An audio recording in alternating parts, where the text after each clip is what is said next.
From insane collapses to surprise starts, all the way to secret jersey reveals, the first week of the NHL season did not disappoint. But which teams are making a statement, and which ones are actually frauds in disguise? Well, let's see if we can answer that question. What's up, guys? Welcome back to the channel. The NHL season is officially here, and that means we are going to be bringing back my weekly recap videos to keep you guys up to date on everything that's been happening in hockey from the past week in the NHL to minor league stuff, whatever that might entail.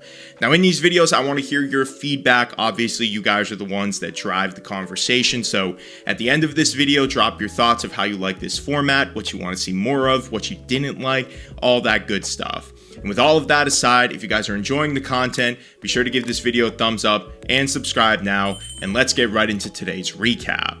So let's start out east with the Atlantic Division and talk about the big story from the Buffalo Sabres, and that's them losing Josh Norris to an injury where he'll likely miss the entire season. Not to mention that Buffalo already feels like they're going to be a disappointment this year following a 4-0 loss to the New York Rangers in their opening game and then losing to the Bruins 3-1, where they only had one shot in the first period. Now, beginning with the Josh Norris news, head coach Lindy Ruff came out and said that he'll likely miss the whole year with an upper body injury, which continues to be the story of his career. But more specifically, another bad trade for the Sabres, where last season at the trade deadline, they sent Dylan Cousins to Ottawa for Josh Norris and understood that he was kind of a risky player to trade for, and to rely on him to be your top line center wasn't exactly the most, I don't want to say smart decision, but it wasn't exactly the most secure position for a team that's looking to get themselves back into the playoffs. Now, Norris, when he's on the ice, is one of the better young players in this league. He's only 26 years old and already has an over 30 goal season. But you know what they say, the best ability is availability. And when we watch the Buffalo Sabres, they need all of the available players that they can get. And to see their poor start already to the year, it seems like fans are already sick of what's going on and are asking for head coaching changes, front office changes, and even ownership changes, which is pretty crazy. So keep an eye on the Sabres. They're already off to a brutal start, and in a very tight Atlantic Division, there is very little room for margin. So the Buffalo Sabres, again, are making the headlines for all of the wrong reasons, but it's still early in the year, so maybe they can turn things around. In other news, the Florida Panthers look like they have not missed a beat, even though they don't have Alexander Barkov or Matthew Tkachuk in their lineup. They're undefeated to begin the year, their depth is shining, and like I've said in the past, I don't want to talk about this team until the postseason because realistically, they're going to get in, and that's where they thrive. So keep an eye on the Panthers. They're off to a good start and will likely be competing for the East again this year, especially if they can get their players back from injury. Look out, they're going to look like a wagon again. On the flip side of things, we have a team that everyone expected to start off poorly, who's actually playing some of their best hockey in the Boston Bruins. The Bruins have now won their first 3 games thanks to a new defensive system that they're running under head coach Marco Strom, and have also gotten some pretty wild goaltending from both Jeremy Swayman and Joonas Korpisalo, who look like completely different guys from last year. Now, I have to say this, they've played some pretty easy competition, having 2 out of their 3 teams being in the bottom 10, but it doesn't matter. You play the teams that are in front of you, and I think it was really important for Boston to establish themselves early on this year to separate themselves from some of the other teams within their division. So, big storylines, Buffalo continues to fall, Boston continues to rise, and the Panthers still look like the top dogs in the Atlantic Division. Moving on to the Metro, not a lot of big stories, but we do have a few small ones that we can quickly go through. Matthew Schaefer scored his first goal with the New York Islanders in a very exciting way, so congratulations to him.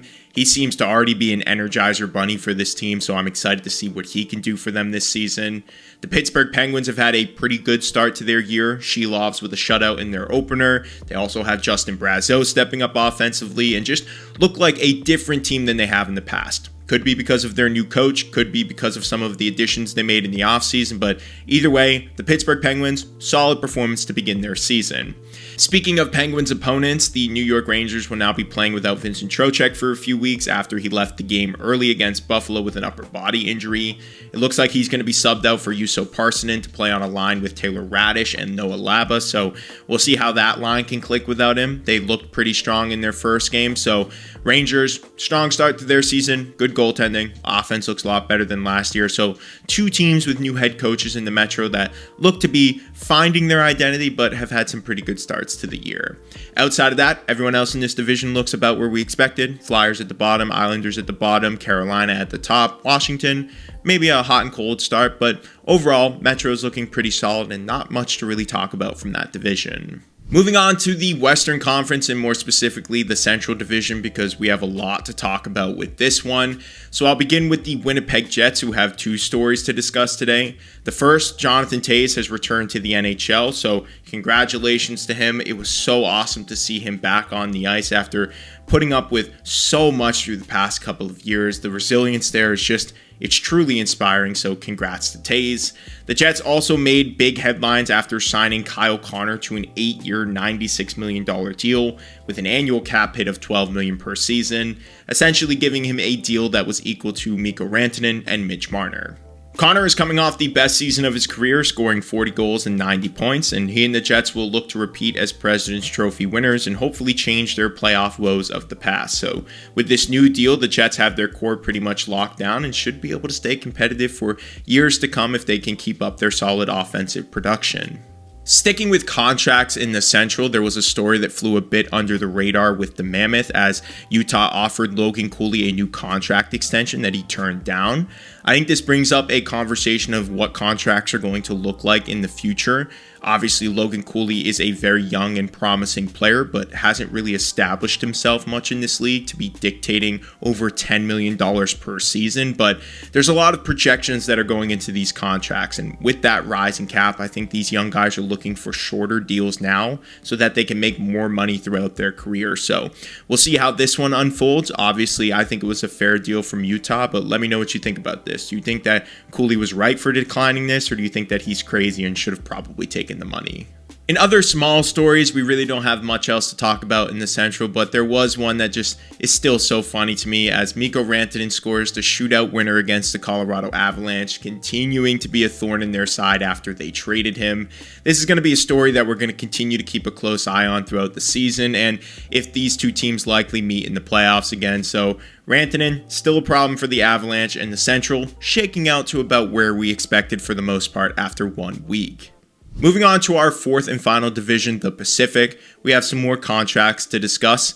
Let's start with the Edmonton Oilers because they made a lot of different moves. Obviously, they re-signed Connor McDavid to a 2-year extension, but this allowed them to really open up a little bit more with their cap flexibility because of him taking a team-friendly deal. So that means they re-signed Jake Wallman to a 7-year extension, also re-signed Matthias Ekholm to a 3-year deal, and brought in Jack Roslovic to a 1-year deal.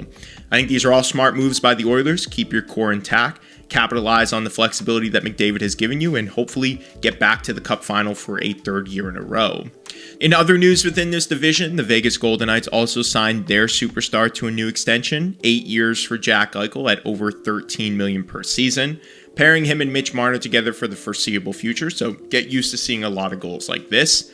Second, they've also started off their season grabbing 2 wins and a loss in overtime. However, their first win of the season is less about them and more about the mistakes of the San Jose Sharks. Down a goal in the first period of the game, Alex Nedeljkovic made 2 inexcusable plays that may just get him sent down to the minors. This first one was a half-ice shot from Jack Eichel that he allowed in to let Vegas tie things up, and then he plays the puck all the way out at his own blue line, gets picked off, and then gives the game-winning goal to them in the worst way imaginable.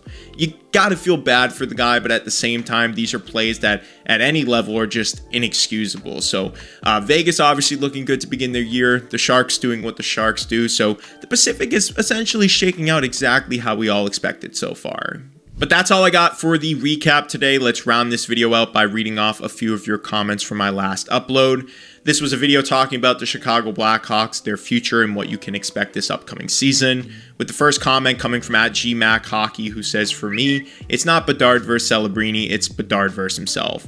Can't imagine the pressure he feels with the expectations and the lackluster supporting cast." Semi-agree with this. I think that it's more social media driven. I don't think Bedard is struggling to find his own identity or anything like that. I think it's just going to take time. I think with this new age of hockey, we all expect these players to come in and instantly score 100 points, which just isn't the case anymore. So, yeah, I think Bedard's going to be fine in Chicago. I think they're doing the right thing by growing their prospects, and I think that over the next couple of years, we're really going to see this organization take a step forward. The next comment comes from @Chicago Turntablism, who says, "Nazar is overall our most effective player in my opinion." maybe. I still think Bedard clears every other player on that roster, and I think there's a few other players like Donato who I think are a little bit better than these are. Tyler Bertuzzi maybe is in that conversation, but yeah, he's a good kid. He got the contract, and I'm excited to see what he can do for the team this year. I think there was a lot of overreactions with that one, but that's just the way that contracts are going in this league. And the last comment comes from @BrandonEric, who says, as a Hawks fan, I'm really hoping they can scratch the 75 to 80 point territory this year to really show some progress. Time will tell.